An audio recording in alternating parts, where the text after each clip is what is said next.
Carta del apóstol Pablo a los Gálatas. El saludo. Pablo, apóstol, no de hombres ni por hombres, sino por Jesucristo y por Dios el Padre que lo resucitó de los muertos, y todos los hermanos que están conmigo, a las iglesias de Galacia, gracia y paz sean a vosotros de Dios el Padre y de nuestro Señor Jesucristo, el cual se dio a sí mismo por nuestros pecados para librarnos del presente siglo malo, conforme a la voluntad de nuestro Dios y Padre, a quien sea la gloria por los siglos de los siglos. Amén.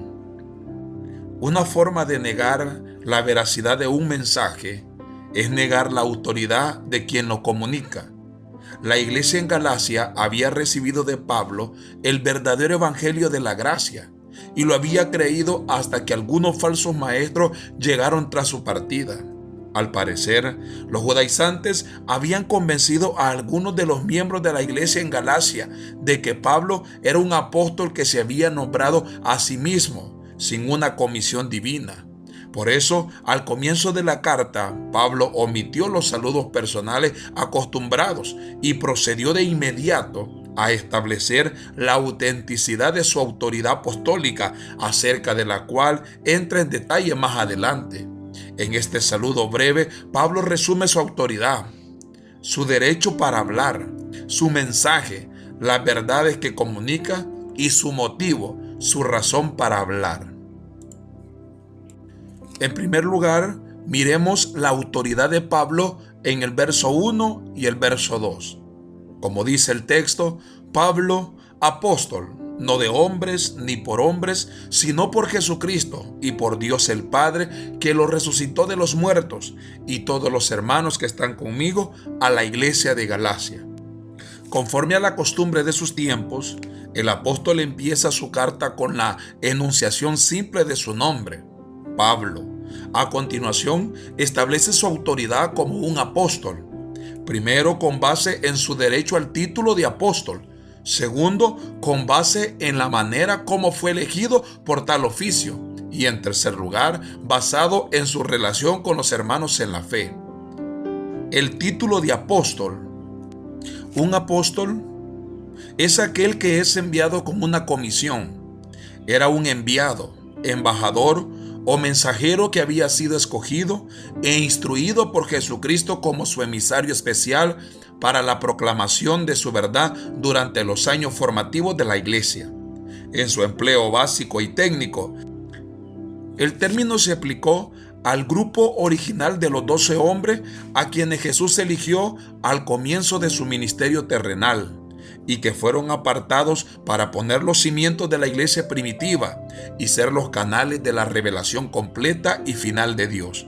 También recibieron poder de lo alto para sanar y expulsar demonios como señales que verificaban su autoridad divina. Debe advertirse que poco antes del Pentecostés, Judas fue reemplazado por Matías. En un sentido más amplio, el término apóstol también se empleó con referencia a hombres como Bernabé, en Hechos capítulo 14, verso 14.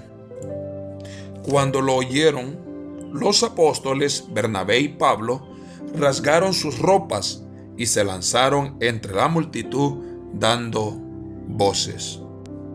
Silas y Timoteo y otros líderes sobresalientes, tales hombres reciben el título específico de mensajero, que es la palabra en griego apóstolo, de las iglesias. En tanto que los 12 y Pablo fueron apóstoles de Jesucristo, ninguno de los dos grupos fue perpetuado.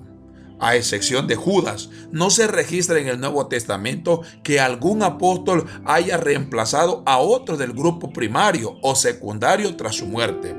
Debido a que Pablo no se contaba entre los 12 originales, le fue necesario defender su apostolado como ellos no tuvieron que hacerlo.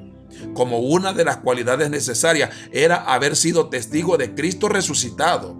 Pablo explicó a las iglesias en Corinto que entre su resurrección y ascensión, Jesús primero apareció a Cefas, que es Pedro, y después a los 12. Después apareció a más de 500 hermanos a la vez. Después apareció Jacob, después a todos los apóstoles y al último de todos, como a un abortivo, me apareció a mí, dice el apóstol Pablo. Pablo fue testigo de la resurrección de Cristo de una manera especial. Mientras se desplazaba hacia Damasco para arrestar y encarcelar a los cristianos, repentinamente lo rodeó un resplandor de luz del cielo, y cayendo a tierra, oyó una voz que le decía: Saulo, Saulo, ¿por qué me persigues? Él le dijo: ¿quién eres, Señor? Y le dijo: yo soy Jesús, a quien tú persigues.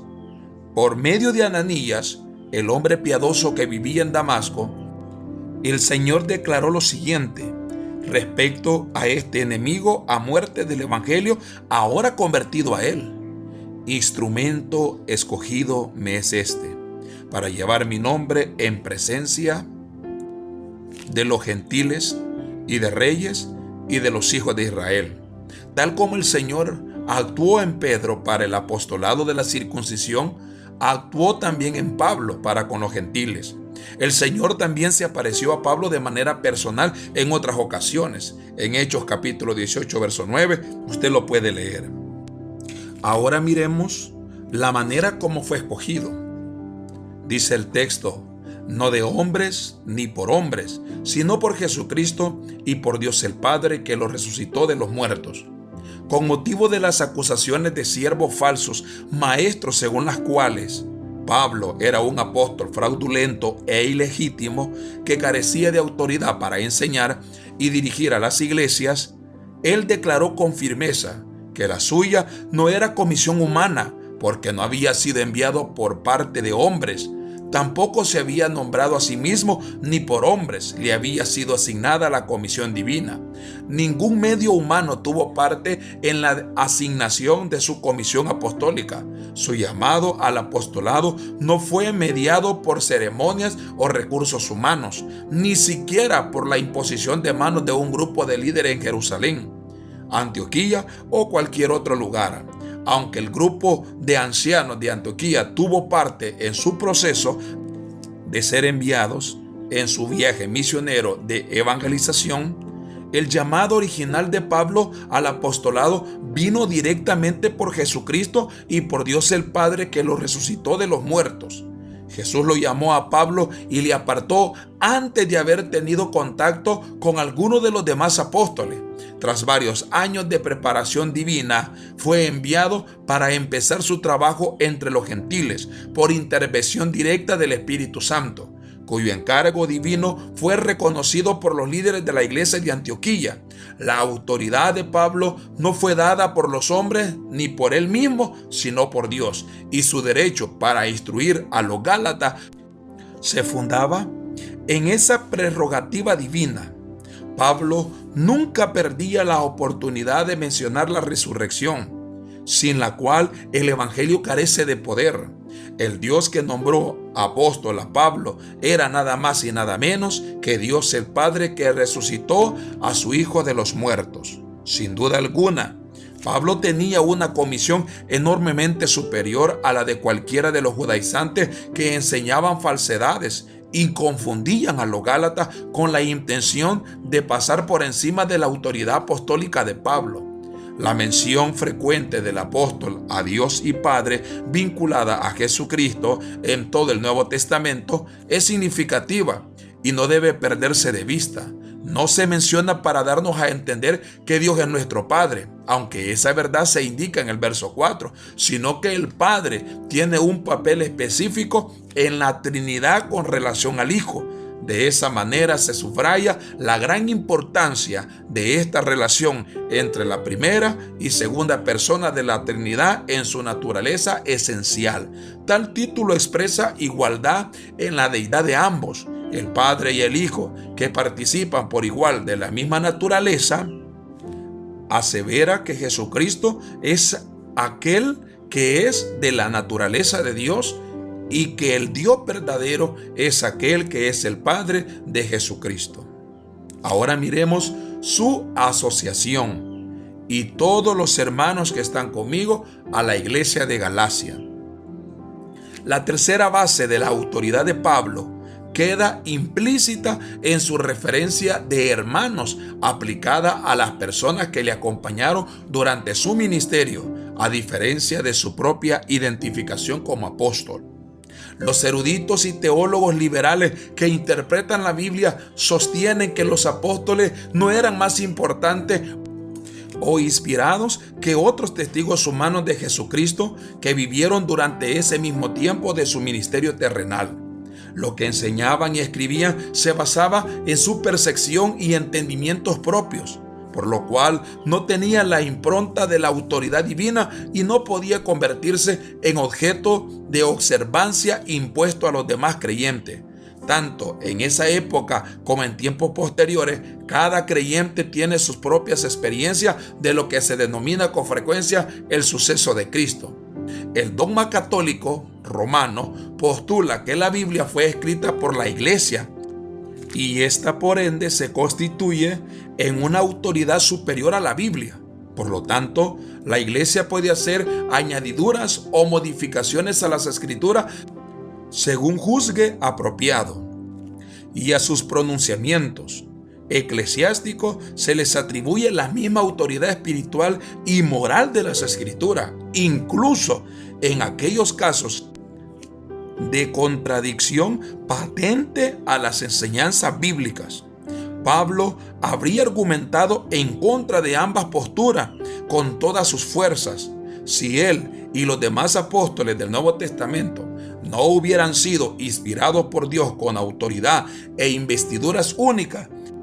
Eran, por cierto, los hombres más presuntuosos del mundo, porque alegaban de forma resuelta e indiscutible que hablaban y escribían en el nombre de Dios.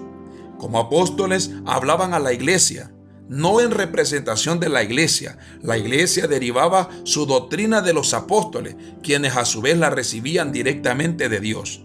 Nunca se habla de ellos como los apóstoles de la iglesia, sino siempre como apóstoles de Jesucristo. Jesús dijo a los 12, de cierto os digo, el que recibe al que yo enviare, me recibe a mí, y el que recibe a mí, recibe al que me envió. Juan capítulo 13, verso 20. Poco después les dijo, os he dicho estas cosas estando con vosotros, mas el Consolador, el Espíritu Santo, a quien el Padre enviará en mi nombre, Él os enseñará todas las cosas y os recordará todo lo que yo os he dicho. Por cuanto la enseñanza de los apóstoles provenía directamente del Señor, los escritos de Pablo, Pedro, Juan y los otros cuentan con la misma autoridad e inspiración divina de las palabras que Jesús habló en persona durante su ministerio terrenal. Es por esa razón que las Biblias editadas con las palabras de Cristo en tinta roja pueden llevar a malos entendidos. En cierta forma, insinuar que las palabras dichas por Jesús durante sus 3 años de ministerio en tierra son más inspiradas y valiosas que otras partes de la Biblia. No obstante, como Pablo dejó en claro a Timoteo, toda la Escritura es inspirada por Dios, quien es el autor de cada una de sus palabras, bien sea a través de los profetas, el Señor Jesucristo o los apóstoles. Como la Biblia es la propia palabra de Dios, estar sujetos a Dios equivale a estar sujetos a la Biblia. No es una amalgama de opiniones humanas, sino el cofre inmune de las verdades divinas. En las iglesias del sur de Galacia estaban en ciudades al centro del Asia Menor como Antioquía de Pisidia, Iconio, Listra y Derbe, donde Pablo había ministrado en su primer y segundo viaje misionero. El hecho de que Pablo fundara esas iglesias ciertamente le facultaba para tratar con ellas en pleno ejercicio de su autoridad apostólica, donde Pablo expresa que tiene el derecho de reprender a los corintios porque es su padre espiritual. La mención de estas iglesias es breve e impersonal y se nota la falta de palabras efusivas que ocurren con bastante frecuencia en otras epístolas paulinas. La contrariedad que manifiesta ante su alejamiento del Evangelio de la gracia le obliga a obviar elogios y comentarios personales, optando por un saludo apostólico simple para proceder de inmediato a la reprimenda doctrinal. Por eso es necesario que miremos ahora el mensaje de Pablo. Dice en el verso 3 y en el verso 4, gracia y paz sean a vosotros de Dios el Padre y de nuestro Señor Jesucristo, el cual se dio a sí mismo por nuestros pecados para librarnos del presente siglo malo, conforme a la voluntad de nuestro Dios y Padre. Como Pablo explica más adelante en la epístola, el evangelio que él predicaba no era según hombre, pues yo ni lo recibí ni lo aprendí de hombre alguno, sino por revelación de Jesucristo. Dos de las palabras más preciosas relacionadas al evangelio dado por Dios son gracia y paz. La primera es la fuente de la salvación y la segunda es el resultado. La gracia es positiva, tiene que ver con nuestra posición firme en Cristo. La paz es el resultado práctico de su aplicación. Las dos fluyen por igual de Dios el Padre a través de su Hijo y nuestro Salvador, el Señor Jesucristo. En la cultura griega del tiempo de Pablo, el saludo cotidiano era chara, que es la palabra gozo, aunque es cierto que el gozo forma parte de las múltiples bendiciones que los cristianos reciben de Dios y que se debería reflejar siempre en sus vidas, el saludo cristiano distintivo de gracia y paz guardaba un significado especial para Pablo y otros creyentes en la iglesia primitiva. Ya que no ofrece gracia ni suministra paz, el sistema legal enseñado por los judaizantes mentirosos es atacado aún por medio de este simple saludo. Si uno se justifica ante Dios y se hiciera poseedor de la salvación mediante las obras, como lo sostenían aquellos falsos maestros, la gracia queda excluida por completo y la paz es inalcanzable, porque nadie sabe si tiene suficiente buenas obras para obtener seguridad eterna de salvación. Ahora miremos la naturaleza del evangelio, la muerte expiatoria y la resurrección de Jesucristo. Dice en el verso 4, en la parte A, el cual se dio a sí mismo por nuestros pecados. Al pasar de la gracia a un sistema legalista de salvación por obra, los gálatas habían ignorado la importancia y el significado de la muerte de Cristo. El corazón del evangelio es el sacrificio voluntario que Cristo hizo de sí mismo por nuestros pecados. La salvación no se gana con esfuerzos individuales para eliminar el pecado, sino mediante la confianza personal en la promesa de Dios de perdonar el pecado por medio de la obra de Jesucristo. Su muerte expiatoria fue la parte más esencial del plan divino de redención, sin la cual todas sus enseñanzas y obras milagrosas habrían sido ilusiones carentes de sentido. Aparte del sacrificio y la muerte de Cristo, su ministerio en la tierra habría manifestado el poder y la verdad de un Dios grande y maravilloso, pero un Dios con quien los hombres jamás podrían ser reconciliados porque no tendrían escapatoria frente a las consecuencias del pecado.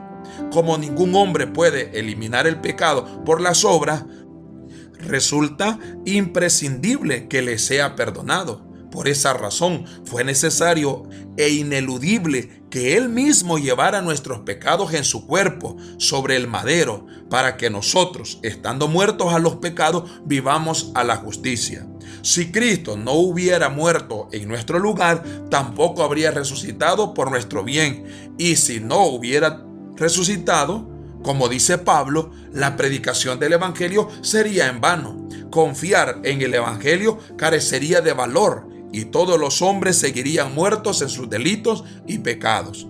La expresión se dio a sí mismo por nuestros pecados afirma que el propósito de la venida de Cristo consistía en ser presentado como una ofrenda por los pecados.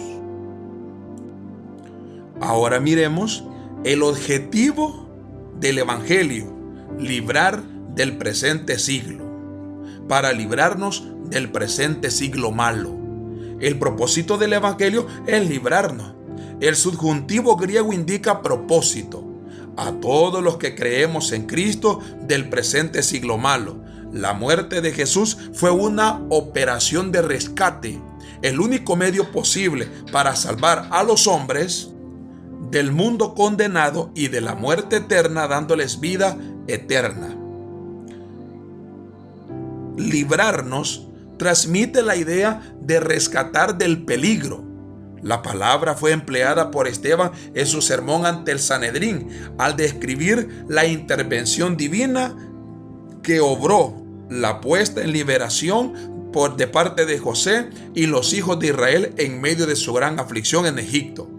Pedro usó esa expresión para describir la manera como Dios le libró de la prisión, y el tribuno romano Claudio Lisias la empleó en referencia a su intervención como comandante para rescatar a Pablo de la turba beligerante en Jerusalén.